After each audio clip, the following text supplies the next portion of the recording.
Hi hello അസ്സലാമു അലൈക്കും. ഇന്ന് ഉച്ചയ്ക്ക് ലഞ്ച് ഉണ്ടാക്കുന്ന കുറച്ച് വിശേഷങ്ങളുമായിട്ടാണ് കേട്ടോ വന്നിട്ടുള്ളത്. ഇന്ന് നല്ല മഴയുള്ള ദിവസമാണ് കേട്ടോ. സ്കൂളിനൊക്കെ അവധി കൊടുത്ത ദിവസമാണ്. മഴ എന്ന് പറഞ്ഞാൽ ചോരനല്ല, അങ്ങനത്തെ മഴയാണ് കേട്ടോ. ഞങ്ങളെ ബാക്കിൽ തന്നെയാണ് പുഴ. പുഴയിലൊക്കെ വെള്ളം നല്ല പോലെ ഉണ്ട്. കുറേ ദിവസമായി ഞാൻ അടുപ്പ് കത്തിച്ചിട്ട്. അടുപ്പിന് ഇന്ന് കത്താനൊരു മടിയൊക്കെ ഉണ്ടായിരുന്നു, എന്നാലും കുറേ കഴിഞ്ഞപ്പോൾ പിന്നെ കത്തി. അങ്ങനെ ചോറിനിൽ വെള്ളം അടുപ്പത്ത് വെച്ചിട്ട് പിന്നെ ചിക്കൻ ഉണ്ടായിരുന്നു, അത് കഴുകിയെടുക്കുകയാണ്. ഇതിൻ്റെ ഇടയിൽ ലുലുവിനെ ഞാൻ കടയിലേക്ക് പറഞ്ഞയച്ചിരുന്നു കുറച്ച് സാധനങ്ങൾ വാങ്ങാൻ. അതൊക്കെ കൊണ്ടുവന്നിട്ട് അതൊക്കെ എടുത്ത് വെക്കുകയാണ്. സ്കൂളില്ല ദിവസമാണെങ്കിൽ രാവിലെ 7 മണി 7:15 ആകുമ്പോഴേക്ക് ചോറ് ആകും, പിന്നെ എന്തെങ്കിലും ഒരു കൂട്ടാനും ആവും. പിന്നെ ഞാൻ വൈകുന്നേരമാണ് വെക്കൽ. അങ്ങനെ പിന്നെ ഉപ്പേരിക്ക് കുറച്ച് മുതിര വെക്കാമെന്ന് കരുതി അതൊക്കെ കഴുകിയെടുത്തിട്ട് അതിൽ കുറച്ച് വെള്ളം ഉപ്പൊക്കെ ഇട്ട് കൊടുത്തിട്ട് അടുപ്പത്ത് വെക്കുകയാണ്. മഴ നല്ലപോലെ പെയ്തിട്ട് നല്ല തണുപ്പുണ്ട്, അതാണ് കേട്ടോ മുതിര വെക്കണത്. പിന്നെ കർക്കിടക മാസത്തിലും തന്നെ ഇതൊക്കെ കഴിക്കണത് നല്ലതാണ് പറയണേക്കാം. ചൂടുകാലത്ത് ഈ മുതിര കഴിക്കാൻ പറ്റൂല, നമ്മുടെ ശരീരം ഭയങ്കര ചൂടാകും. ഇതിൻ്റെ ഇടയിൽ വെള്ളമൊക്കെ തിളച്ചിട്ട് അരിയൊക്കെ കഴുകി ഇട്ട് കൊടുത്തിട്ടുണ്ട്. ചിക്കന് പൊരിക്കാമെന്നാണ് കരുതിയിരിക്കുന്നത്. അതിലേക്ക് വേണ്ടിയിട്ട് കുറച്ച് ചെറുള്ളി വെളുത്തുള്ളിയൊക്കെ തൊലിയൊക്കെ കളഞ്ഞ് എടുത്തിട്ട് ഒന്ന് ചതച്ചെടുക്കുന്നുണ്ട്. പിന്നെ അതിലേക്ക് കുറച്ച് മുളകും പൊടി, മഞ്ഞൾപ്പൊടി, മല്ലിപ്പൊടി, കുറച്ച് കോൺഫ്ലവറിൻ്റെ പൊടി, പെരുംജീരകപ്പൊടിയും ചിക്കൻ മസാലയും ഗരം മസാലയും എല്ലാം പൊടി ഇട്ട് കൊടുത്തിട്ടുണ്ട്. എന്നിട്ട് നല്ല പോലെ ഒന്ന് മിക്സ് ചെയ്തിട്ട് ചിക്കന് മസാല കൂട്ടി കുറച്ച് നേരമൊക്കെ ഫ്രിഡ്ജിലൊക്കെ വെക്കുകയാണെങ്കിൽ ഒന്നുകൂടി മസാലയൊക്കെ പിടിച്ചിട്ട് നല്ല ടേസ്റ്റ് ഉണ്ടാവും. പക്ഷേ അതിനൊന്നും നിൽക്കണില്ല ഞാൻ. ഇതിൻ്റെ ഇടയിൽ കുറച്ച് കുമ്പളത്തിൻ്റെ ഇല കൊണ്ടുവന്നിട്ട് അത് കഴുകിയൊക്കെ അരിഞ്ഞെടുക്കുന്നുണ്ട്.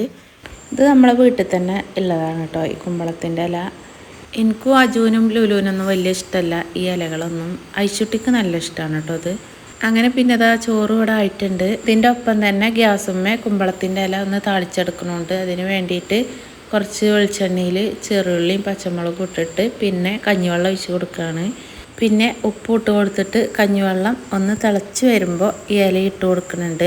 ഈ കുമ്പളത്തിൻ്റെ ഇല അധികം തിളച്ചാൽ കയ്പ്പ് വരും. ഒന്നിങ്ങോട്ട് തിളച്ച് കഴിഞ്ഞാൽ ഗ്യാസ് ഓഫാക്കണം. ചിക്കനും തന്നെ ഒരു വശം വെന്ത് കഴിഞ്ഞപ്പോൾ മറിച്ചിട്ട് കൊടുത്തിട്ടുണ്ട്. ഇനി മുതിര ഒന്ന് തൂമിച്ചെടുക്കാനുണ്ട്. അതിന് വേണ്ടിയിട്ട് ഒരു ചട്ടിയിൽ കുറച്ച് വെളിച്ചെണ്ണ ഒഴിച്ച് കൊടുത്തിട്ട് കുറച്ച് സവാളയും പച്ചമുളകും കറിവേപ്പില ഇട്ട് കൊടുത്തിട്ട് ഒന്നിങ്ങോട്ട് മൂപ്പിച്ചെടുക്കുക. അത് കഴിഞ്ഞിട്ട് വേവിച്ച് വെച്ച മുതിരയും കൂടി ഒന്ന് ഇട്ട് കൊടുത്തിട്ട് നല്ല പോലെ ഒന്ന് ഇളക്കി കൊടുക്കുക. ലഞ്ചുണ്ടാക്കൽ കഴിഞ്ഞിട്ട് കുറച്ച് പായസം ഉണ്ടാക്കി. സേമിയ അവിടെ കുറേ ദിവസമായി ഇരിക്കണേ, അതുകൊണ്ട് പെട്ടെന്ന് തന്നെ സിമ്പിളായിട്ടുള്ളൊരു പായസം കൂടി ഉണ്ടാക്കിയെടുക്കാമെന്ന് കരുതി.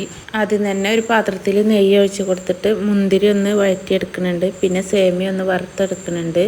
ഇതിലേക്ക് ഒരൊറ്റ പാക്കറ്റ് പാലാണ് കേട്ടോ ഞാൻ ഒഴിച്ച് കൊടുക്കുന്നത്. കുറച്ച് വെള്ളം ഒഴിച്ച് കൊടുത്തിട്ട് ഈ സേമിയ ഇതിലിട്ടൊന്ന് വേവിച്ചെടുക്കുക.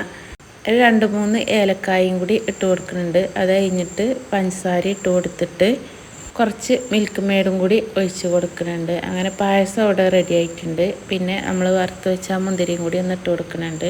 പിന്നെ ഞങ്ങൾ കുളിയെല്ലാം കഴിഞ്ഞിട്ടാണ് ഞങ്ങൾ ഫുഡൊക്കെ കഴിച്ചത്. മഴ ഇപ്പോഴും നല്ല പോലെ പെയ്യുന്നുണ്ട്. പുഴയിലൊക്കെ നല്ല വെള്ളമുണ്ട്. കല്ലൊക്കെ ഉരുളണ സൗണ്ട് ഇങ്ങനെ കേൾക്കുന്നുണ്ട്. വീട് കുറച്ചിങ്ങോട്ട് മേലൊക്കെ ആയതുകൊണ്ട് വെള്ളം ഇതുവരെ കയറിയിട്ടില്ല. അപ്പോൾ ഇത്രയൊക്കെ തന്നെ ഉള്ളൂ കേട്ടോ ഈ ഒരു വീഡിയോ കണ്ടിട്ട് ഇഷ്ടപ്പെട്ടാൽ ലൈക്കും സബ്സ്ക്രൈബും ചെയ്യാൻ മറക്കല്ലേ. തൊട്ടടുത്ത് കാണുന്ന ബെല്ലൈക്കൺ കൂടി ഒന്ന് എനേബിൾ ചെയ്യണേ. അപ്പോൾ ഇനി അടുത്തൊരു വീഡിയോ ആയിട്ട് കാണാം. അസ്സലാമു അലൈക്കും.